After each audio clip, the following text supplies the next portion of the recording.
Welcome to our first mini episode for BoardGameGeek Con 2014. This is both of our first times here. Yes, it is, and we liked it. Keeping it brief, we'll have a final wrap up episode and probably more of these mini ones every day of the convention. Right. To start off, we'll start with what happened as soon as we entered. When we got our badges and these wristbands, we actually also got some nifty games. Oh yeah, everybody who went in got to choose 2 free games from these shelves, which is pretty awesome. Yeah. It wasn't like Battlestar and Dead of Winter, but it was some. They had some cool stuff. It's a great way to start off the convention. Yeah, it makes everybody feel good. And a bag full of promos. So many promos we don't know what to do with. Yeah, we got a ton of meeples and other swag and lots of promos, as he said, for games that I didn't even know existed. So it's like, now I have to buy the rest of this game. Well, not even that. Some that we do know. Like, we got one for Ghost Stories. Yeah, which we already had, but still. Do we have that one? I'm pretty sure we had that one. Okay. You got me. I think you got all of them for me. Yeah. Anyway, watch our Ghost Stories episode. But yeah, so that was really fun. And then should we get into the meat of the thing? What we got to do? Or? Well, I think we'll start off. For our first, of course we browsed, we talked. We did a lot. We're giving you the highlights. One of the big things we did was we played a game called Cthulhu Wars. Now, this is a big Kickstarter that happened a while back. They had these cards here. These are actually the 4 Elder Gods you got to play as. And they made these really nice pieces of artwork that we got for free. You summoned them. It was you control them and their armies. We played a 4-player match along with someone else that we did not know, and Ivan. Yeah. I played the Yellow Sign, which was the Yellow King. Ivan played Cthulhu, of course, and his massive forces. Naturally. I was the Black Goat. Which is this one. They just look like writhing flesh and chaos to me. Well, that one is the Chaos Crawler. Yeah, this one's Jarl Hotep or however it is. You all know, of course. And it was a lot of fun. This game isn't released until January or February, they said. Correct. And it's a big game with a ton of miniatures. We'll, I'm sure, have some either pictures or video right now for you to see. And well, not only that, there's miniatures. Amazing detail. Yes, really detailed. He showed me, how in depth they were designed so you could paint them easily too and make them look good. So we actually got to play with Sandy Peterson, the designer of the game, and who has done lots of other things, including the original Arkham Horror, which is from impressive. the 80s. Yeah. Which was really cool. And the one thing I love before we even talk about the game is just how enthusiastic they all were about it. Like, the energy we got, the good vibes were really great. But let's talk about, what did you think about the game itself? Well, what's really interesting is they actually designed, and they even admit it, that of the 4 groups, we're speaking strictly the base. So these guys. Lots of expansions. These 2... they said were really good for especially beginners, getting along. Which is actually why when we first announced the things, Ivan and me switched seats, because the Jonathan's was a good midway, and mine was a bit more complicated, which we all learned. Pretty much each one had sort of a theme going on how they fought. They all have totally different moves and powers, which is really cool. The Cron Chaos and the name who I will not try to attempt. I have hard enough names in our own language. His was really about sort of not really direct attack, but draining everyone of their power, which is the currency of the game. Mm-hmm. Cthulhu was pretty much get him out and just start stomping people. Right.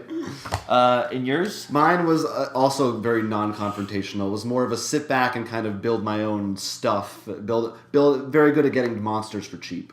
Right. And mine really, had no combat really, except for my 1 Elder God beyond it. I actually had 2 Elder Gods I could summon, which is my big thing. My goal was really to just walk around and spread what was called devastation. Was pretty much and actually I had ways to make it so they wouldn't even want to kill my cultists, which is sort of actually a problem at a point, because it's I wish I could summon a cultist, but nobody killed them. But if you didn't get it, basically the point of the game is you're on a map. There are different maps, but we played on a map of the entire Earth, and it's sort of Risk-esque, where you're moving across continents and battling for control of territories. There's also this really cool feature, which once again makes these playstyles even more different. There's 6 empty spaces, and these spaces will be filled by spell cards like special bonuses. To get them, those spaces in particular will say things like, for example, Jonathan, yours was have guys in 8 different spaces.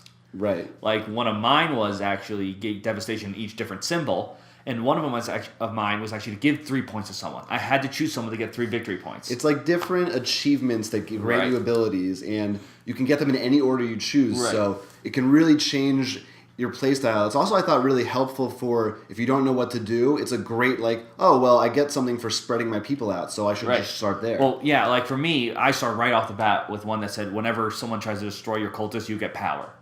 Because, I was like, well, I'm now going to get more. Yeah, and like mine, the first one I did was all your cultists now have 1 combat instead of 0. Which I never used at all. Yeah. Well, pretty much that would really help. And then I also, early on, stacked all my zombie abilities. Yeah. Which made my zombies much more potent. But what do we actually think about the game briefly before we go forever on this? We should note, it is going to be an expensive game. Yes, but for its price, it's a great game, I feel. If you're into the lore, especially if you're into minis, I would almost say this is a must. If you're into both Lovecraft and minis, this is almost this is what you've been waiting for almost. No, I really the thing that's crazy for the price and for the amount of pieces, it doesn't feel like a Twilight Imperium, and it might sound like a bad thing, but I don't mean that in a bad way. Mm-hmm. It went very quick. It's like an hour and a half. That's including learning how to play. But it never didn't feel shallow, but it was just fast and engaging. Because each one had their own strategy, I really I wasn't thinking just draw a card. I was like, okay, I could move there and defend or leave a zombie behind. I was really much more strategy without being too much analysis paralysis. Yeah, no, it was great. We should note, like we said, 4 factions. Right. I think 16 they said in expansions, which include new groups. One of which is hilarious, which has a special power to do nothing. Right. New maps. Including new maps. And they have neutral Elder Gods. So there'd actually be ones which anyone can summon. So like mercenaries, which is really cool.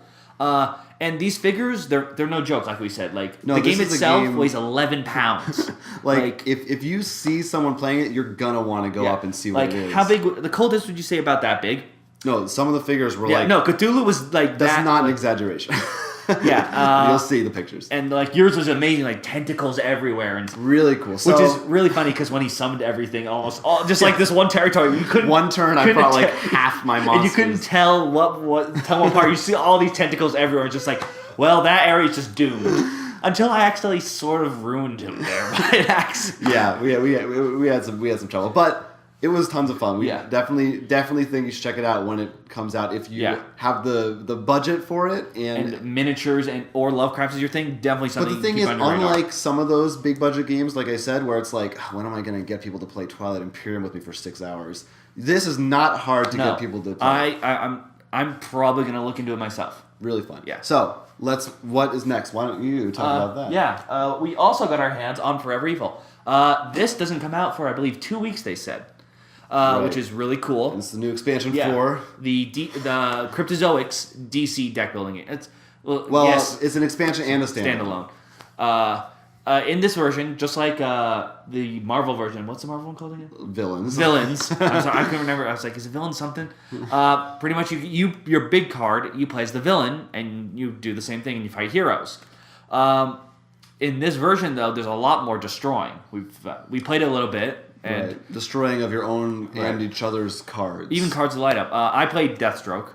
I was Lex Luthor. Yes, of course. And what was really interesting is a lot of more cards in there, or at least the cards I got, that make you plan a bit more. Mm-hmm. I had one that was worth 10 victory points at the end of the game, but minus for each card over 20 you had in your deck. Yeah, there are definitely some weird ones in there. I'm sure we'll find more that are really interesting. The big thing, I think, my favorite thing about this is the new game mode they suggest. Yes, a variant mode that I thought sounded really cool. Heroes versus villains. The way that works is you can be even number, but we're thinking 4 sounds pretty nice. Yeah. Pretty much teams of 2s. 2 people choose 2 big heroes to play as. 2 people choose 2 big villains to play as.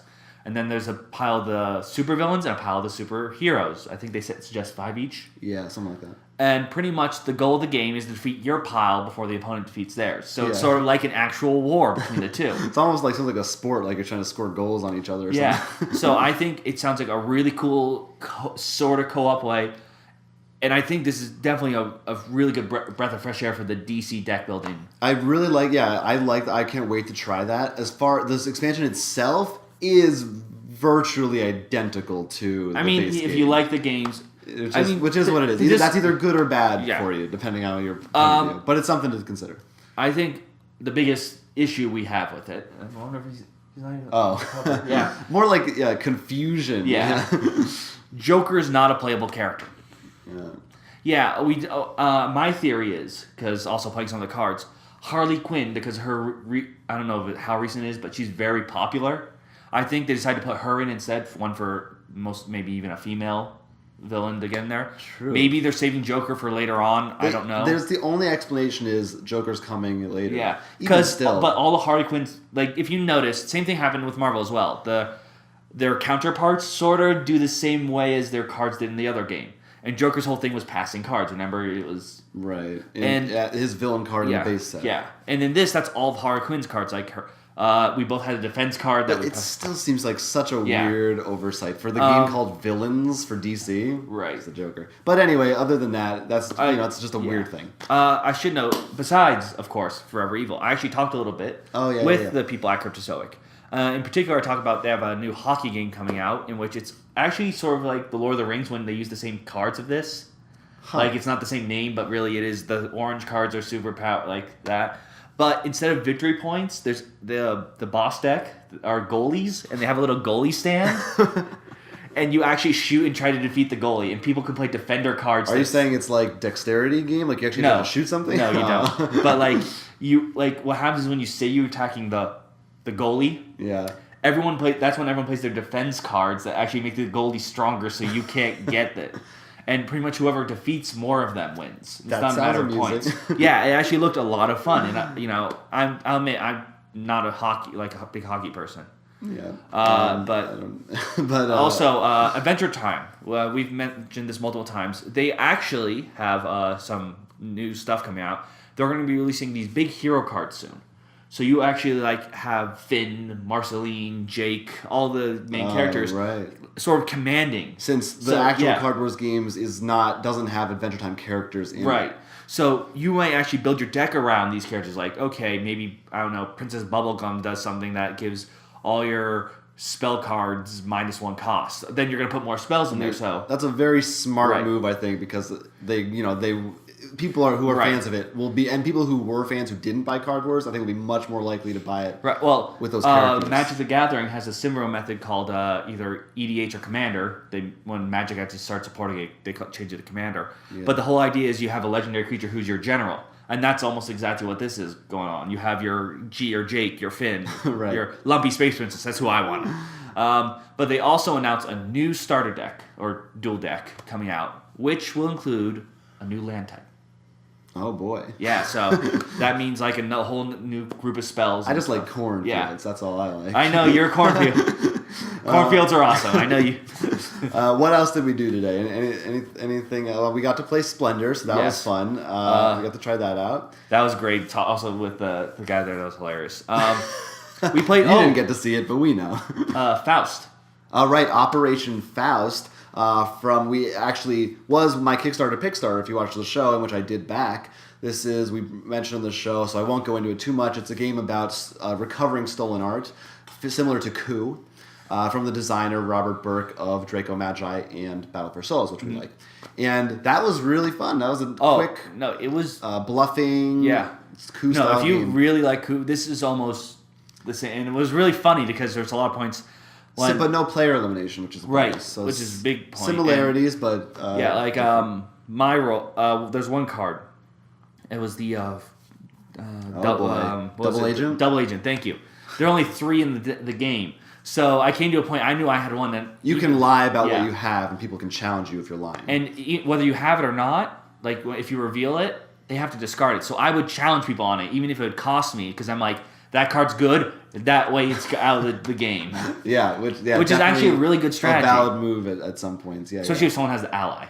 But that's when you. Yeah, but it was really fun, and I'm excited to play it when it actually comes out. Actually, won't get it until next year. Yeah. But yeah, I think we should want to keep it short, so we probably should wrap up. Anything else really big that we experienced today? I don't think that needs to be mentioned now. I mean, we saw so much. We played a lot. We'll have a wrap. We're gonna have more to say, obviously. So you should probably keep tuned. You should keep tuned. Keep tuned. That's all, folks. How can they do that? Where can they keep track of us? Well, of course, there's our site. We'll be posting these constantly on our site, where you can check out rollforcrit.com. Yeah, there it is. Yeah. Lots of pictures, too, that we took throughout the day. And if you want to be right up to the minute, you can check out our Twitter account at rollforcrit, where we'll be posting different pictures and updates, not as frequently, but when we get a chance to let you know what we're doing. And we'll have more of these videos, like you said, every day up until probably Saturday or Sunday, covering what we're seeing. Yeah, so stay tuned for more from BoardGameGeek Con 2014.